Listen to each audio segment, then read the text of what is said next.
Manufacturing executives know the importance of optimizing the key operations in their plant, and that finding the biggest opportunities, that low-hanging fruit, you follow the dollars.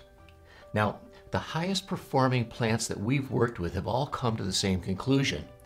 If your plant includes painting, the paint shop is the most expensive department in your plant.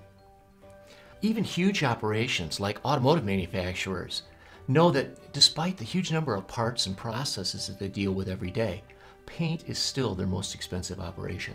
Paint departments are expensive on a number of levels. First, there's energy. With large ovens and wash systems, paint departments consume more energy than all other departments put together. Next is environmental. And this stacks up in a couple of ways, the first of which is remediation. Paint shops use a lot of volatile materials in their process, and these pollute both the air and the water that they use.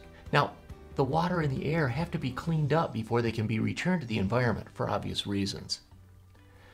And that leads to waste disposal. What's left after the process and the cleanup is a significant volume of what everybody calls hazardous waste. And this has to be disposed of safely. This is not an inexpensive proposition.